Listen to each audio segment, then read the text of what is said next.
ओम नमः सिद्धेभ्यः। ओम नमः सिद्धेभ्यः। ओम नमः सिद्धेभ्यः। मंगलम भगवान वीरो मंगलम गौतमो गणी मंगलम कुंद कुंदाद्यो जैन धर्मोस्तु मंगलम सर्वमंगल मांगल्यम सर्वकल्याणकारकम प्रधानम सर्वधर्माणां जैनम जयतु शासनम जैनम जयतु शासनम वंदितो सर्वसिद्धि ध्रुवमचल मणोभवंगदिं पत्ते बोच्छामि समय पाहुण मृण्मो सुध केवली भणिदं नमः समय साराय स्वानुभूत्या चकाशिते चित्स्वभावाय भावाय सर्वभावान्तरचिने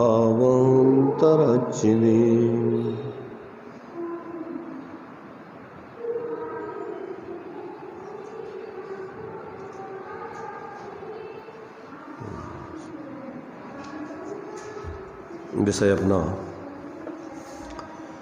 समय सार जी के परिशिष्ट में 47 शक्तियों को समझने के रूप में चल रहा है। क्योंकि समय सार में जिस एकत्व व्यक्त आत्मा को आचार्य कुंद कुंदेव ने समझाने की प्रतिज्ञा की थी और उसी को सारे अधिकारों में उन्होंने समझाया है, उसमें समझने और समझाने के उपरांत आचार्य अमृतचंद देव ने अलग से परिशिष्ट लिख कर के और स्यादवाद के माध्यम से वस्तु स्वरूप अर्थात आत्मा की अनेकांतात्मक सिद्धि की और फिर उपाय उपेय अधिकार के माध्यम से उस एकत्व भक्त आत्मा को अनेकांत रूप में समझ करके उसके आश्रय से मोक्ष मार्ग और मोक्ष की सिद्धि करने की प्रेरणा दी। दोनों चीज़ें अपने लिए बहुत ही महत्वपूर्ण हैं, समझने लायक है। पूरे समय सार में भी इसी बात को स्पष्ट किया है। 7 तत्व 9 पदार्थ तो उसमें भी हैं, परंतु उन 7 तत्व 9 पदार्थों में एकत्व भक्त आत्मा को दिखाया और उस एकत्व भक्त आत्मा को दिखा करके उसका आश्रय करके मोक्ष मार्ग और मोक्ष की सिद्धि करने की प्रेरणा दी। और उसी के अंतर्गत ये स्यादवाद से वस्तु स्वरूप को समझने के लिए प्रत्येक वस्तु जो अनंत गुण धर्मात्मक है, सत्यात्मक है, तो आत्मा भी चूँकि एक वस्तु है, चैतन्य पदार्थ है, द्रव्य है, वो भी इसी प्रकार से अनंत गुण धर्म शक्तियात्मक है। तो उनमें से उस आत्मा की कुछ शक्तियों को बता करके और उसी आत्मा को आचार्य देव यहाँ 47 शक्तियों के माध्यम से बताना चाह रहे हैं। चूँकि शक्तियाँ अनंत हैं, अनंत का कथन तो किया नहीं जा सकता है, उनमें से कुछ शक्तियों को बताया जा सकता है, समझाया जा सकता है और उन्हीं के माध्यम से परोक्ष ज्ञान में अपन ऐसा निर्णय कर सकते हैं। ऐसी ही और भी अनंत शक्तियाँ इस आत्मा में हैं, उसका अनुभव करने पर वो सारी शक्तियों का रस अपनी परिणति में अनुभव में आता है। तो जो ऐसे उस आत्मा का अनुभव कर लेता है, उसके लिए जो कुछ भी आत्मा में है वो सब उसके अनुभव में आता है। अतीन्द्रिय आनंद पूर्वक मुख्यता रहती है आनंद की, निराकुलता की, सुख की, और बाकी सब उसमें जो भी है ऐसा अनंत गुण धर्मात्मक स्वरूप उसके निर्विकल्प अनुभव में अतीन्द्रिय आनंद में आता है। और फिर उसकी परिणति बाहर के किसी भी पदार्थों में, संयोगों में, संयोगी भावों में मूर्छित नहीं होती है। वो निरंतर जागृत होकर के जब तक पूर्ण अपने उस स्वरूप में लीन नहीं हो जाता है तब तक निरंतर जागृत होकर के उसी एक आत्मा की लीनता के लिए ही प्रयत्न करता रहता है। अब फिर उसके लिए आचार्यों ने गुण स्थान आदि की परिपाटी बतलाई, किस गुण स्थान में कैसी कैसी लीनता होती है, बाहर में कैसे कैसे उसकी प्रवृत्ति चलती है, निश्चय व्यवहार का एक सामान्य रूप से स्वरूप बताया। विशेष रूप से तो आचार्य कहते हैं, ज्ञानी कहते हैं कि वास्तव में जितने प्रकार के भाव होते हैं साधक के उतने प्रकार के गुण स्थान होते हैं सूक्ष्म दृष्टि से तो, पर सामान्य रूप से उसको 14 गुण स्थानों में बांट करके और आचार्य देव ने समझाने का प्रयत्न किया है। ऐसा अपने लिए यहाँ पर इस समय सार जी में आत्मकल्याण की मुख्यता से आत्मस्वरूप का निरूपण करके और जीवों के लिए अपने स्वरूप आराधना में लगने की प्रेरणा दी है। अभी अपनी यहाँ जो 47 शक्तियाँ हैं उन 47 शक्तियों में से जीवत, चिति, दृष्टि 3 शक्तियों की चर्चा हो गई और आगे जो इसमें 47 शक्तियाँ क्रम से बताई जाएंगी, ज्ञान, सुख, वीर्य आदि, उसका भी चूँकि यहाँ तो बहुत संक्षेप में आचार्य अमृतचंद देव ने उसकी परिभाषा आदि मात्र लिख करके उनके स्वरूप को स्पष्ट किया है।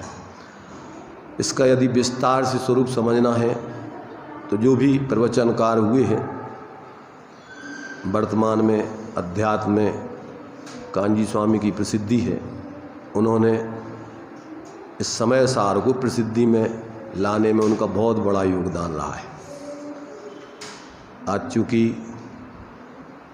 उपकार दिवस अथवा स्मृति दिवस के रूप में उनकी 135वीं जयंती भी शायद लोग मना रहे हैं।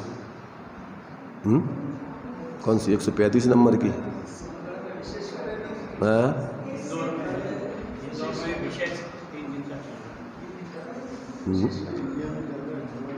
तो कुल मिलाकर के अपन को देखो, उपकार दिवस, स्मृति दिवस एक तो मनाया जाता है औपचारिकता में, परंपरा से, मात्र बाहर की व्यवहारिक दृष्टि से, और एक उपकार दिवस अंदर से उनके द्वारा निरूपित किए हुए, अनुभव किए हुए उस मार्ग को जीवन में अपना करके और अंदर में उनके प्रति बहुमान जो सहज बढ़ता है, वो उपकार दिवस किसी दिन में नहीं होता है। उनका वो उपकार तो जब तक जीव मोक्ष नहीं हो जाएगा तब तक अंदर में बढ़ता रहता है, और वो ही सच्चा उपकार है। और व्यवहार में उसी व्यक्ति का, उनका मन जो कहना, वो निश्चय व्यवहार के सुमेल पूर्वक, वही सच्चे अर्थों में आत्मीयता पूर्वक, बिना कर्तृत्व के, बिना कसायों के, बिना सांप्रदायिक बुद्धि के, बिना पक्षपात के, बिना व्यक्तिवाद के, यथार्थता में उनके प्रति बहुमान आता है। ज़्यादातर लोग तो देखो क्या होता है, जो भी महापुरुष होते हैं उनका जितना पुण्य का उदय होता है, जीवों का भी जितनी पात्रता होती है, उनसे जुड़ करके लाभ लेते हैं। अब चूंकि इस काल में बड़ी विचित्र दशा है, सम्यक दृष्टि पैदा होती नहीं, मिथ्यात अवस्था को लेकर के आते हैं। यहाँ कोई पूर्व संस्कारी जीव अपने होनहार अनुसार पुरुषार्थ को जागृत करके अनादिकालीन इस तीर्थंकरों की परंपरा में आकर और अपने ज्ञान को जागृत करके, स्वरूप बोध करके, सम्यक दृष्टि बन के मोक्ष मार्गी धर्मात्मा बनता है। अब एक होती है व्यवहारिक परंपरा से एक मार्ग में जुड़ना, और एक होती है इस तीर्थंकरों के मार्ग में अंदर से तात्विक दृष्टि से समझकर स्वरूप के अवलंबन पूर्वक इस भगवान जनेंद्र के मार्ग में जुड़ना। ये दोनों स्थितियां बनती हैं। क्षुल्लक धर्मदास जी हुए हैं, आप लोगों ने अध्यात्म वालों को ज़्यादातर उनको पता रहना चाहिए, क्योंकि इनकी जो एक आध दो थोड़ी छोटी पुस्तकें हैं उस पर जो भी इस मार्ग में आते हैं उनकी पुस्तकों को पढ़ करके उस पर उनको बहुत बहुमान आता है। एक सम्यक ज्ञान दीप का है, एक स्वात्मानुभव मनन है, ऐसे कुछ उसमें उन्होंने जो अपने जीवन में जो घटनाएं घटी उनने अपनी घटनाओं को लिखा। तो उन्होंने लिखा उसमें, चूँकि वो क्षुल्लक अवस्था को प्राप्त हो गए थे परंतु आत्मबोध नहीं हुआ था, व्यवहार धर्म में ही कर्तृत्व बुद्धि रख करके अहंकार के हाथी पर बैठे हुए थे। जबरदस्त उनको दम्भ था, क्योंकि मिथ्या दशा में व्यवहार के कोई भी कार्य व्यक्ति करने लगे, चाहे वो उपदेशक बन जाए पूरा क्षयोपशम ज्ञान वाला, और चाहे बाहर का त्याग वाला त्यागी वृत्ति बन जाए, साधु संत बन जाए, ऐसे व्यक्तियों को अंदर में अहंकार आए बिना रहता नहीं। अगर आत्मार्थपना नहीं है तो नियम से उनको दम्भ आ जाता है। क्षयोपशम ज्ञान वालों को ज्ञान का मद हो जाता है, और बाहर के त्याग आदि वालों को क्रियाओं का मत, तप आदि का मत, उनको ये सब दम्भ आ जाता है। तो उन्होंने अपने जीवन में अपने जीवन की अनुभव की घटनाएं लिखी कि जिस समय हम बाहर के त्याग मार्ग में थे, क्षुल्लक अवस्था में थे और बहुत उपवास व्रत किए, पंच कल्याणक कराए, तो हमारे जहन में अहंकार का दंभ आ गया कि हम बहुत बड़े धर्मात्मा हैं और बाकी सब अधर्मात्मा हैं। सबके प्रति हमारे लिए एक द्वेष बुद्धि चलती थी, हीनता की भावना चलती थी, अपने प्रति ऊंचाई की भावना चलती थी। पर एक कोई उनके लिए ज्ञानी धर्मात्मा मिले, वैसे तो उनको गृहस्थ अवस्था में भी ऐसे तात्विक दृष्टि वाले समझदार लोग मिले। उन्होंने उनको इशारा भी किया कि महाराज तुम किसको अच्छा बुरा कहते हो, समाज में राग द्वेष का उपदेश देते हो, जो तुम्हारे अनुकूल होते हैं उनसे तुम मोह कर लेते हो, जो प्रतिकूल होते हैं उनसे द्वेष कर लेते हो, और उनकी महिमा करते हो, उनकी बुराई करते रहते हो। राग द्वेष का उपदेश काय को देते समाज में? समझ में नहीं आया कि तुम सामान्य गृहस्थ हो के हमें महाराज होगा हमें समझा रहे हैं। उनकी बात नहीं मानी। बाद में जब वो एक ऐसे स्थान पर पहुंचे कि जो तात्विक दृष्टि से वस्तु स्वरूप समझ करके आत्मबोध करके जी रहे थे, उन्होंने कहा अरे पीछी का मंडल लेकर और इधर उधर घूम रहा है, अंदर में देखने वाले को नहीं देखता, अंधा है अंधा। तो ऐसा अंदर में लगा के जैसे किसी ने पहाड़ पे से नीचे पटक दिया हो कि ये क्या कह रहे हैं हमसे। थोड़ा अंदर में एक तिलमिलापन। अभी तक लोग महाराज महाराज पूजते हैं, मान सम्मान देते हैं, और ये अंधा अंधा कह रहे हैं हमसे। तो सोचने के लिए मजबूर हुए क्या कह रही है। सिद्ध पूजन की उन्होंने तुम्हारे कुछ पंक्तियाँ पढ़ाई जयमाला की, तो उसमें जो आत्मा का स्वरूप बताया है कि ऐसे सिद्ध स्वरूप आत्मा को देखा तूने? नहीं देखा।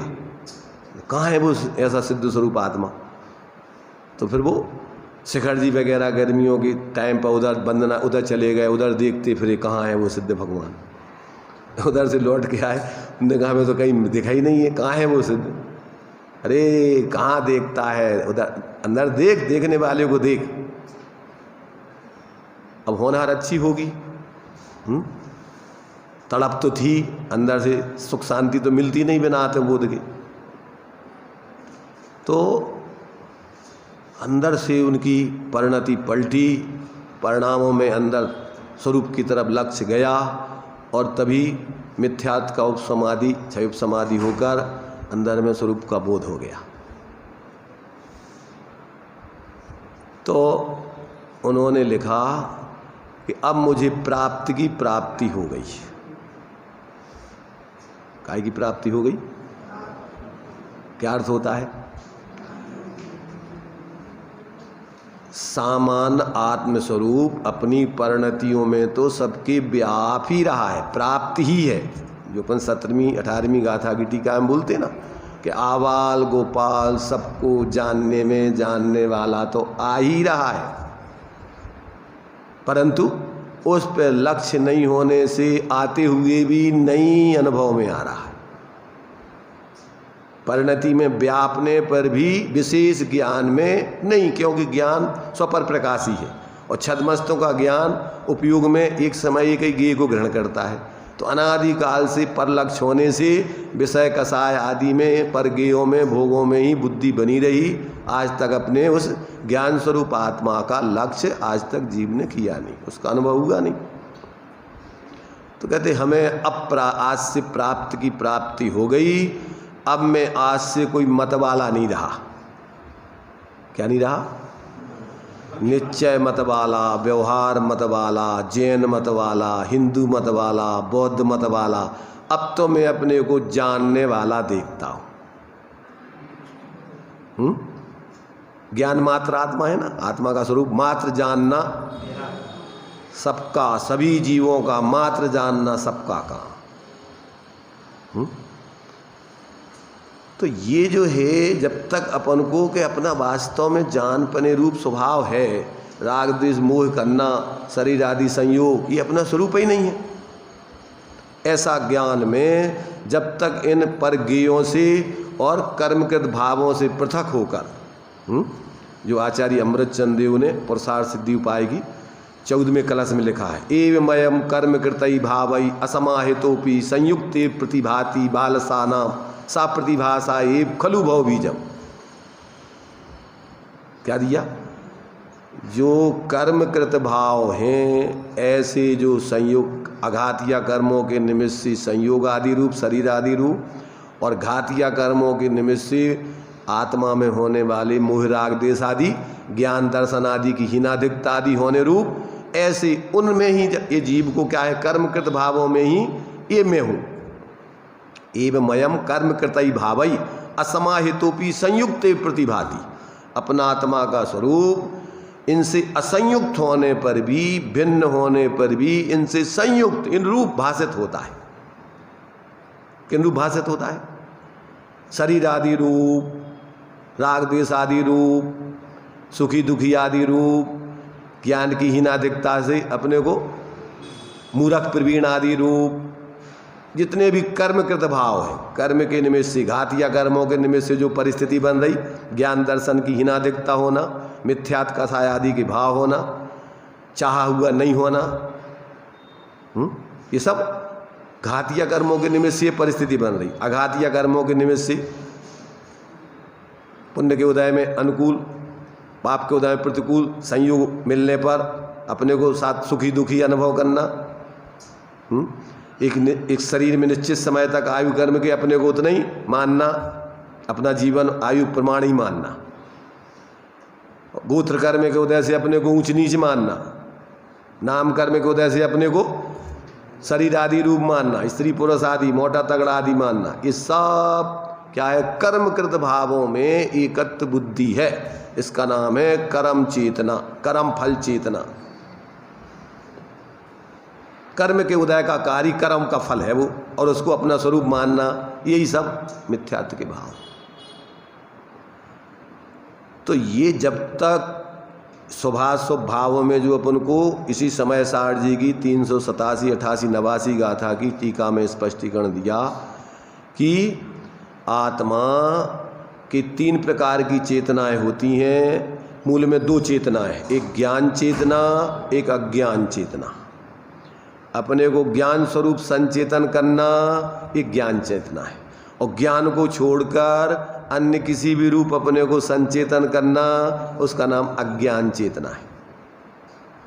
तो आज तक जीव ने अपने को ज्ञान रूप संचेतन नहीं किया।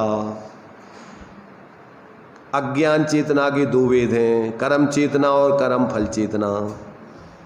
कर्म के उदय रूप अपने को अनुभव, कर्म के उदय की फल रूप अनुभव करना कर्म फल चेतना है, या कर्म करने रूप अपने को शुभाशुभ भाव रूप अपन क्या है, ये अपना काम है। पुण्य पाप के काम दिन रात शुभाशुभ भावों से ये काम मानता है अपना, इस कर्म को धर्म मानता है। देखो व्यवहाराभासियों में पाप को तो कोई धर्म नहीं मानता, पर सांसारिक व्यक्ति तो उसी को धर्म मानते हैं। अपना जीवन जीना, परिवार को पालना, रोजी रोटी कमाना, यही धर्म है। इसी में पूरी जिंदगी लगा देते और अथवा इधर आते हैं तो पुण्य के कार्यों में ज़्यादा से ज़्यादा धर्म बुद्धि से लगे रहते रात दिन उसी में। ये दोनों प्रकार के कर्म में धर्म मानते, या तो पाप कर्मों में या पुण्य कर्मों में। तो ऐसा जब तक व्यक्ति को इन देव शास्त्र गुरुओं से, धर्मात्मा जीवों से इस तत्व की प्रेरणा लेकर जब तक भेद विज्ञान करके अपने उस ज्ञान स्वरूप आत्मा को अंदर में ज्ञान में लेकर जब तक उसकी अनुभूति प्रतीति उसकी स्थिरता नहीं करते, तब तक कोई तुम्हारे जीवन में वास्तव में इनकी सच्चे अर्थों में इनका बहुमान आता ही नहीं। इनका बहुमान कब आएगा, इनका उपकार कब कहलाएगा, उपकार दिवस कब कहलाएगा? जब तुम अपने जीवन में उनने जो कार्य किया उस कार्य को करने की प्रेरणा दी, उस कार्य को अपने जीवन में अपनाओ, उसका लाभ मिले, तो वो वास्तव में तुम्हारे लिए उनका उपकार। अब वो एक दिवस नहीं, वो तो फिर जीवन हमेशा के लिए उपकार उनके हृदय में अंकित हो जाएगा। औपचारिकता में उसको कोई दम नहीं है। औपचारिकता व्यवहारिकता का भी बहुमान आता है कभी, परंतु सांप्रदायिक बुद्धि से नहीं, कसायों से नहीं, कोई कसाय पोषण के लिए नहीं, और किसी प्रकार का प्रयोजन से नहीं, लौकिक प्रयोजनार्थ नहीं। जो व्यवहाराभासी के रूप बदलाए हैं कई प्रकार की परंपरा, देखा देखी, लौकिक प्रयोजनार्थ, अपने कसाय पोषण के लिए, इस दृष्टि से नहीं वो करता कोई भी काम। तो ये जो है वास्तव में तो ये सारी चीज़ें उसी को समझ में आती हैं निष्पक्ष होकर के, जो पक्षातिक्रांत होकर के ज्ञानियों के द्वारा, देवशास्त्र गुरु के द्वारा बताए हुए अपने निःशुद्धात्म तत्व को ग्रहण कर लेता है। उसी का परमार्थ पूर्वक का व्यवहार ही सम्यक व्यवहार है। सहचर व्यवहार होता है अथवा पूर्वचर व्यवहार भी होता है। आपको इसका बहुमान आवे और बहुमान आकर के आप उस परमार्थ के लिए वो बहुमान आवे कि भैया ये बात तो हमने सुनी नहीं थी, अरे वास्तव में इसी से हमारा कल्याण होगा, और ऐसा बहुमान करके निष्पक्ष होके और फिर अपने स्वरूप की आराधना में लग जाओ, तो भी वो व्यवहार सार्थक है। और किसी अन्य प्रयोजनार्थ अगर तुम जो है व्यवहार का पक्ष लेते हो, परमार्थ के लिए और परमार्थ को लिए को छोड़कर उस परमार्थ के लक्ष्य से अगर उस व्यवहार को अपनाते हो तो ठीक है, और परमार्थ को पा लेने पर, सहचर भूत रहने पर उस व्यवहार का तुम्हारा बहुमान आता है, उस व्यवहार में प्रवृत्ति होती है, तो तुम्हारे लिए वो शुभ भाव सहचर भूत में आत्मकल्याण के लिए जब तक आप संसार में रहोगे सब अनुकूल साधनों में आप जियोगे। तो देखो आज वर्तमान में समस्या क्या है कि ज़्यादातर व्यक्ति सांप्रदायिक बुद्धि को धारण करके व्यक्तिवादी बन करके और फिर अंधानुकरण करते हुए जीते हैं। और उससे क्या होता है फिर कि सांप्रदायिक व्यक्ति को, धर्मांध व्यक्ति को अपने माने हुए व्यक्ति के दोष भी नहीं दिखते। इस काल में देखो अभी कोई सर्वथा निर्दोष हो नहीं सकता है, गुण दोष सब में रहेंगे। तो जो व्यक्ति सांप्रदायिक व्यक्ति से, धर्मांधता से जुड़ता है, अपनी मानी हुई धर्म क्रियाएं माने हुए व्यक्ति में उसको कुछ नहीं दिखता है, अंधा होकर के उनकी सब चीज़ें मानता है, चाहे वे हित में हो चाहे अहित में हो, और उसको सामने वाले में कोई अच्छाई दिखती नहीं है, उसके सारी अच्छाइयाँ भी द्वेष रूप में देखता है वो। जबकि निष्पक्ष व्यक्ति, आत्मार्थी व्यक्ति जो जो अच्छाइयाँ जहाँ से हैं, श्रीमद जी का एक बात बहुत अच्छा है, आत्मार्थी व्यक्ति उसे कहते हैं कि पूरे जगत को गुरु मान करके उससे प्रेरणा लेता हो, उनमें से जहाँ से भी उसको गुण दिखते हैं उसको ग्रहण करता हो। क्या कहा? अपन पढ़ते तो है ना मेरी भावना में, क्या पढ़ते हैं? गुण ग्रहण का भाव रहे, नित्य दृष्टि न दोषों पर जावे। क्या अर्थ हुआ? अरे भाई, जो अपन को आत्महित में जो भी चीजें जहां से अच्छी मिलती हैं सब में से ग्रहण करो, और जो अपने लिए अकल्याणकारी हैं वो कहीं से भी ग्रहण मत करो, उसका पक्ष कहीं से भी मत लो, किसी का भी मत लो।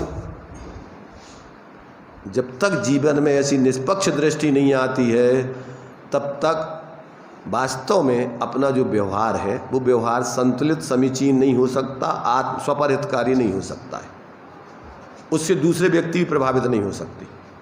क्यों? कि वो अलग दिखता है, कसायपूर्ण तुम्हारा बोलना, कसायपूर्ण परिवर्तन करना, पक्षपात रूप तुम्हारी सारी प्रवृत्ति, उससे कोई प्रभावित नहीं होता। जो आत्माराधक होगा सच्चे अर्थों में होगा, और जो सांप्रदायिक होगा तो वो तुम अपनी कसायों का पोषण करेगा। अभी हम वहाँ रानीपुर में थे, इसके पहले गुरसराय थे। उस समय पंडित रवीन्द्र जी का भी देहावसान हो गया था, बाद में फिर आचार्य विद्यासागर जी का भी देहावसान हो गया। तो वहाँ पर जो है रानीपुर में पहले तो उन्होंने वैराग्य सभा रखी, जब वो ख़त्म हो गए थे तो एक दिन या दूसरे दिन कभी भी रखी गई थी वो, पर बाद में एक साहब ने घोषणा की गई कि उपकार दिवस के रूप में इसको घोषित किया जाए, तो अलग से उसका एक कार्यक्रम रखा गया। उसमें हम पहले तो हम जब वो वैराग्य दिवस के रूप में मनाई गई थी तब तो हम यहाँ थे, मैं वहाँ पहुँचना था, उन लोगों को आने का था, तो उन्होंने कहा कि भाई अभी थोड़ा एक कार्यक्रम हो रहा है तो 1-2-4 दिन और रुक जाते हैं, बाद में आएंगे। पर बाद में मैंने हम लोग आएंगे लेने को, अभी यहाँ कार्यक्रम, चलो हमने कोई बात नहीं। वहाँ पहुँचे तो उसी दृष्टि से वो मैंने उससे एक प्रकार से बचना चाहते थे कि भैया क्या है, आजकल तुम किसी के बारे में तुमने बोला नहीं, अगर तुम्हारे सांप्रदायिक उसका नहीं है तो तुम्हारे विरोध में सब खड़े हो जाएंगे। तुमने जो कुछ भी बोला, तुम्हारे उसको अच्छाई बुराई उसको नहीं देखना है। तो बाद में गए वो वैराग सभा होने के बाद, तो वो बाद में वो फिर उनने उपकार दिवस कुशीबा मंडल ने रखा होगा, आखिरकार वो उपकार दिवस के रूप में, अब चूँकि वहाँ मुख्य रूप में थे तो कहा आपको बोलना है, उसमें उसके विशेष रूप से आपका उद्बोधन रखा हुआ है। हमने कहा ठीक है। तो वहाँ भी चूँकि हम देखो बोले, जैसे यहाँ क्षुल्लक धर्मदास जी ने पहले उन्होंने जो क्षुल्लक दीक्षा ली थी वो किसी सिद्धसेन मुनि से ली थी, तो उन्होंने अपनी जीवनी में लिखा है कि द्रव्यवृत्त के दाता तो हमारे लिए सिद्धसेन मुनि है, और तत्व बोध कराने में निमित्त हमारे लिए जो है ये फलाने फलाने हमारे लिए बने हुए। लोक में व्यवहार से कहावत है, नहीं कृतम उपकारम साधवो विस्मरन्ति। तो हमने भी वहाँ यही बोला, देखो भाई जब हम पढ़ते थे कॉलेज में बीकॉम में, उस समय हमारा धर्म में कोई विशेष नहीं, इतना ही हमारा संबंध था, मंदिर जाते दर्शन कराए अपने, बस अपने काम में लग रहे, पढ़ रहे, धंधे जो भी कर रहे थे। परंतु जब ये 76 में विद्यासागर जी कुंडलपुर आए थे पहली बार, और अकेले वो मुनि थे और उनके 2 भाई क्षुल्लक थे, उनके जीवन में बहुत वैराग्य था, किसी से ना बात करना ना चीत करना, शरीर को छलाते नहीं थे, एक ठंडों में उनकी 1-1 इंच मैल चढ़ जाता था, और बस अपने ज़्यादा किसी से बात नहीं करना, कोई उसमें प्रपंचों में नहीं रहना। और उस समय वो उनका स्वास्थ्य बिगड़ा था जब, तो समाधि लेने की वहाँ योजना चल रही थी उनकी भावना। तो जो जगन मोहन लाल जी कुंडलपुर वाले थे पंडित जी, हाँ कटनी वाली, कुंडलपुर नहीं, कटनी में। कुंडलपुर बाद में वो आश्रम वगैरह बनाया था, वहाँ रहने लगे थे। तो उन्होंने कहा कि अभी महाराज आपकी उम्र कितनी है, अभी दीक्षा अरे जरूरत पड़ जाए तो दीक्षा छेद करके श्वास लाभ लेने लायक है, अभी समाधि लायक उम्र नहीं है आपकी। और बाद में फिर वैद्य वगैरह ला करके और दवाई वगैरह करवाई, ठीक है। ऐसे लगभग 3 बार उनकी ऐसी स्थिति बनी कि संलेख न लेने की स्थिति बनी। एक बार कुंडलपुर, एक बार थोबंजी, एक बार नैनागढ़, एक बार पहले नैनागढ़ बाद में थोबंजी। तो मतलब क्या है, उस समय बीना से कुछ लोग उनके स्वास्थ्य लाभ की कामना से कुछ पाठ वगैरह करने के लिए जा रहे थे। तो उस समय हमें भी वो ले गए, आप भी चलो। उस समय हम पढ़ते थे बीकॉम में, गए वहाँ तो उपदेश वगैरह तो कुछ हो ही नहीं रहा था, स्वास्थ्य बीमार माने वो थे। उनको देखा पर जब हमने उनके वैराग आदि को देखा, संसार की असारता का माने ये जो उनके जीवन से हमने समझा, और ऐसा लगा कि यार जी देखो, एक बार शरीर को भोजन दे देते हैं और जाके पेड़ों के नीचे, वो तो कुंडलपुर पुराना कुंडलपुर था जैसा था वो प्राकृतिक, पेड़ों के नीचे जा कर के अपने आराम से बैठ के ध्यान चिंतन मनन करते रहते। तो हमें ऐसा लगा उस समय कि यार ये जीवन हमारे जीवन से अच्छा है। हमें तो, हम कॉलेज में पढ़ते थे, रात में खाना, दिन में खाना, होटलों में खाना, भक्ष भक्ष का विवेक नहीं। तो उस समय तो अब कॉलेज लाइफ की स्थिति थी वैसी थी। तो ऐसा अंदर में हमें महसूस हुआ, जो भी हमारी पूर्व संस्कार हो, जो भी हो, ऐसा महसूस हुआ कि यार ये जीवन बहुत बढ़िया है, इस जीवन में हमें शांति दिख रही, हमारे जीवन में वैसी शांति नहीं है। तो हमारे लिए अंदर से, उपदेश वगैरह कुछ नहीं, अंदर से ऐसा लगा कि यार वास्तव में प्रयोग करके अपन को ऐसा जीवन जीने की भी देखना चाहिए। और वहाँ हम 1-2 दिन वो रहे, जब वो उनका पाठ वाठ करके बाद में आए, तो अंदर से जो हमने एकाएक सब होटलों में खाना, अभक्ष खाना, ये खाना, वो सब अपने आप, चूँकि अब जब इस मार्ग पे चलना है तो सब बाहर से तो अपन को संतुलित होना पड़ेगा, ऐसा पूरा अपने आप, कोई किसी से ना कोई किसी ने कहा ना किसी का हमने सुना, बस ये अंदर से ही हमारे चिंतन चालू हुआ। और करते करते 1-2 साल में बिल्कुल बाहर से ऐसी विरक्तता आ गई, संसार की असारता भी समझ में आने लग गई। बीकॉम के बाद हम लॉ कर रहे थे कि करके फिर हम क्या करेंगे, फिर ये करने के बाद सही को झूठ, झूठ को सही, जो भी क्लाइंट आ जाएंगे, अब ये गलत भी है तो हमें तो क्या करना, उसको सही रूप में सिद्ध करना पड़ेगा ना। तो ये करेंगे काहे के लिए, सिर्फ आजीविका के लिए। और आखिरकार हम ये सब करेंगे और सब छोड़ करके एक दिन तो छूट ही जाएगा सब, और ज़िंदगी पूरी इसमें लगा देंगे, ये तो बेकार है, इसमें क्या रखा है। तो अंदर से सब तरफ से एक प्रकार से संसार की असारता समझ में आई, विरक्तता, सब विद संसार असारा, ये तो समझ में आ गया, ये करेंगे ये भी छोड़ना पड़ेगा, ये भी छोड़ना पड़ेगा। अब सार समझ में नहीं आया, तो वो सार समझने के लिए हमारे लिए जो है समय सार कलश हाथ में लगा, और समय सार कलश में जो आत्मा की महिमा बतलाई, तो उस आत्मा की महिमा को सुनकर के, पढ़ कर के, और लगा कि यार अपना, पहले तो असारता में तो नेगेटिव जीवन था, विरक्तता तो आ गई, पर अंदर में माने स्वरूप की महिमा और उसका रस आया नहीं। जैसे वो बनारसी दास जी ने लगी, भई बनारस की दशा यठा ऊंड को पात, कि करनी को रस मिट गयो भयो ना आत्म ज्ञान स्वाद। तो भई बनारस की दशा, ना इधर के काम सब अरुचि हो गई और इधर स्वरूप का आनंद आया नहीं। तो वो जो है फिर अंदर से जब उसमें स्वरूप की महिमा पड़ी, और बाद में फिर लगा कि यार जी अपना स्वरूप कितना महिमाशाली है, वो धुन सवार हुई फिर। और उस धुन में जो है फिर हमारे लिए फिर जीवन में माने एक प्रकार से माने जो असारता दिख रही थी, अब सारता दिखने लगी, शाश्वतता अपनी समझ में आने लगी, उसमें अपन को फिर शांति, आनंद, फिर उधर से अपना जीवन एक दूसरे पक्ष में बदल गया। और फिर इधर जो अध्यात्म की क्रांति इधर कांजी स्वामी के द्वारा चल रही थी, इधर इसमें रस आने लगा। और हम जब उत्खरई पढ़ते थे पहले जब गुरुकुल में, तो उस समय रात्रि में क्या होता है, स्वाध्याय वालों की जब सब लोगों का कोलाहल दूर हो जाता, तो शाम को एक भट्ट जी थे, वो वहाँ स्वाध्याय लेते थे।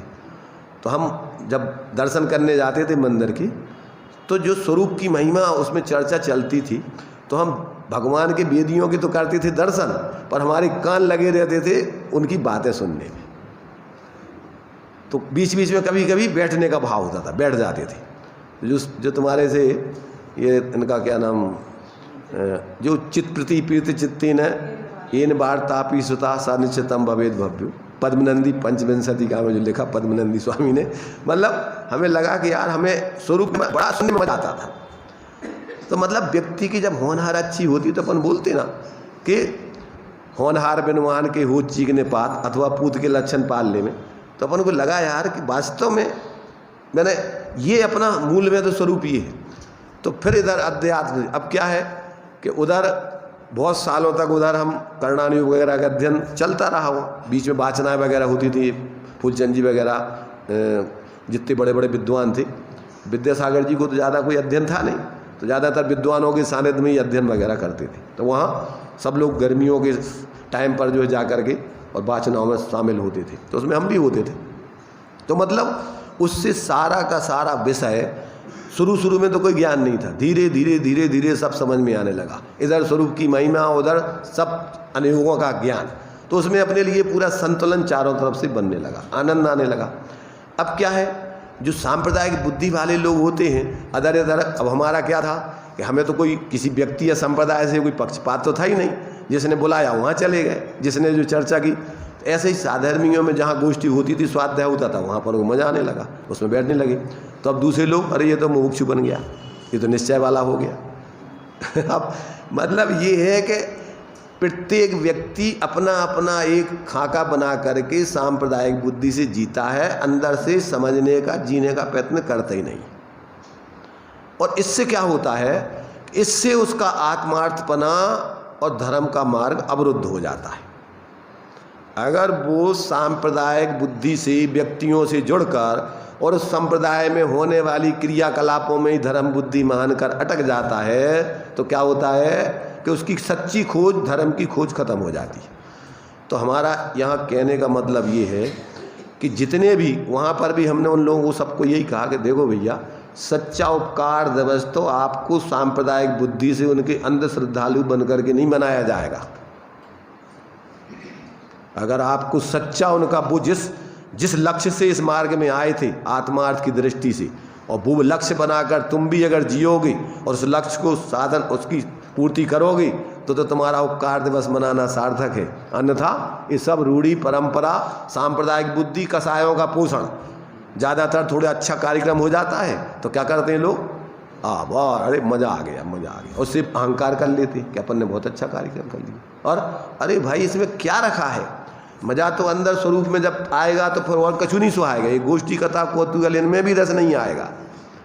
तो ये अपन को जो है, जैसे अपन जो भी आज वर्तमान में अध्यात्म का जो है लोगों के लिए जो प्रेरणा स्वाध्याय आदि की मिली है, तो वर्तमान में इसमें कान्जी स्वामी का बहुत बड़ा योगदान है। अब जिन लोगों को द्वेष बुद्धि है तो वे निरंतर उनके प्रति द्वेष ही करते रहते, जिनको एकांत से राग मोहपूर्वक राग बुद्धि है तो वे अकेला राग ही करते रहते। उसमें से अपन न द्वेष न राग, क्या करना, ज्ञान को जागृत करके यदि अपन अपने स्वरूप से जुड़ करके जिएंगे तो सच्चे अर्थों में जो व्यक्ति जैसा है, जितना है, उसके प्रति अपन को दुर्भाव तो किसी के प्रति आएगा ही नहीं, पक्षपाती तो होता ही नहीं। जैसे वो तुम्हारे से चुल्लक धर्मदार, अब मैं कोई क्या मत वाला नहीं रहा हूँ, अब तो मैं अपने को भी जानने वाला देखता हूँ और सबके लिए क्या देखता हूँ, साहब कान्जी स्वामी के पास अगर कोई कुछ ही उनके प्रति गाली लिखता बुरा, ये भूला भगवान छे, क्या मतलब, अरे है तो ये भगवान, क्षणिक पर्याय में अपने स्वरूप को भूला है, तो अपन उसके प्रति काय को, तो वो तो अपनी कसायों से खुद ही परेशान है, अपन काय को कसाय करें। इसलिए किसी के प्रति दुर्भाव ना करके, आत्मीयता रख करके सभी के प्रति सद्भाव रख कर जीना, और अपने जीवन में देखो विशेष दिखाना नहीं, विशेष सामान्य के आश्रय से विशेष बन जाना, इसमें अपनी विशेषता है। अपन क्या करते हैं, धर्म में अपन विशेष दिखाना चाहते हैं लोगों को, हम कछु विशेष हैं, हम कछु विशेष हैं। अरे क्या दिखाओगे तुम विशेष, तुम्हारे अंदर कितना कितना महिमाशाली तुम हो, उस महिमाशाली स्वरूप की परिणति में अवलंबन करोगे तो तुम्हारी परिणति में जो विशेषता आएगी वो विशेषता कहने की नहीं है, बताने की नहीं है, वो तो अनुभव करके उसका आनंद भोगने की है।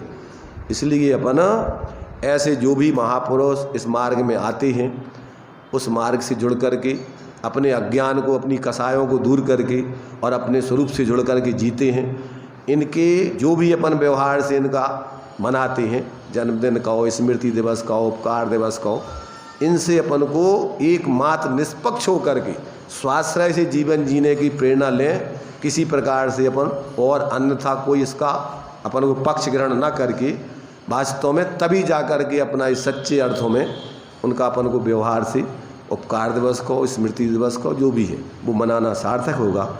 इसलिए हमारा तो सबसे यही निवेदन है, यही भावना है कि सब लोग ऐसे जीवों से जिनने अपना जीवन जो स्वयं उस गर्त से निकल कर, कसायों के प्रपंचों से निकल कर और अपने उस एकत्र भक्त स्वरूप से जुड़ कर के ऐसा अपना जीवन महिमाशाली बनाया और भावना है भाई, तो वो कार्य करें। बाकी ज़्यादा अपन और प्रपंचों में नहीं उलझे।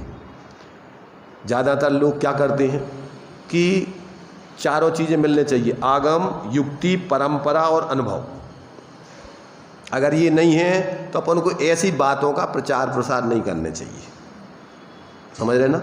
अभी वर्तमान में जैसे मान लीजिए वो अभी पंच कल्याणक हुआ सोनगढ़ में, अब लोगों ने कहा भैया तीर्थंकर की मूर्ति बना के स्थापित मत करो, इससे सारे लोगों को लाभ नहीं होगा, इसमें सब पक्षपात। पर जिनको धर्मांधता थी, पक्षपात था, अब कोई मानने वाला नहीं। अब उसके अगर कोई कहो तो कसाएं खड़ी हैं। तो जो इस प्रकार के आगम में अपने लिए उसका प्रमाण मिलने चाहिए। कोई देखो वो बन जाए अच्छी बात है, परंतु अपन को इस सारा व्यवहार का भी तो पक्ष आने चाहिए ना, जो अपन को आगम में व्यवस्था दिखने चाहिए। ये क्योंकि अनादिकालीन आगम की परंपरा चल रही है, तो ऐसा अपन कोई कदम ना उठाएं कि जिससे अपना भी हित ना हो और अन्य जीवों का भी हित ना हो। ऐसे किसी पक्षपात में पड़ के अंधश्रद्धा से, सांप्रदायिक बुद्धि से ऐसे कोई कार्य करके इस धर्म का जो मार्ग है अनादिकाल से अनंत काल तक चलना है, इस मार्ग को अपन निर्दोष रखकर चारों अनियों का सुमेल बनाकर स्वयं अपन उसके अनुभव पूर्वक जिए, तभी वास्तव में अपन को इस सच्चे देवसास गुरु का, साधर्मियों का सच्चा बहुमान कहलाएगा। अन्यथा फिर अनादिकाल की अज्ञान दशा का, कसायों का जीवन चल ही रहा है, उसके लिए कहने की कोई ज़रूरत नहीं है। इसलिए ये टाइम थोड़ा आप लोगों ने जो रखा था उससे थोड़ा अतिरिक्त हुआ है। अब उसके लिए लेट अपन आए थे, 9:15 से रखा था, बाकी और लोगों के लिए बोलना है, आप लोग भी बोलेंगे।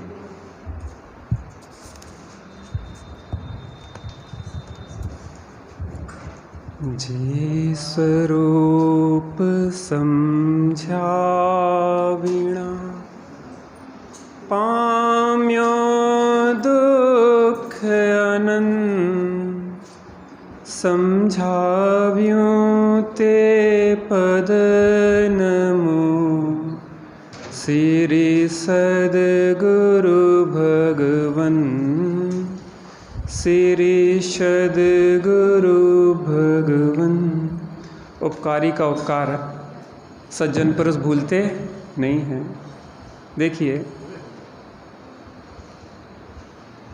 हमारे बीच में जिन्हें हम गुरुदेव कहते हैं, कांजी स्वामी आए और जो तत्व का, इस जिन प्रणीत तत्व का शंखनाद किया, समय सार को जन जन तक पहुंचाया, उनका बहुत उपकार हमारे लिए रहा है।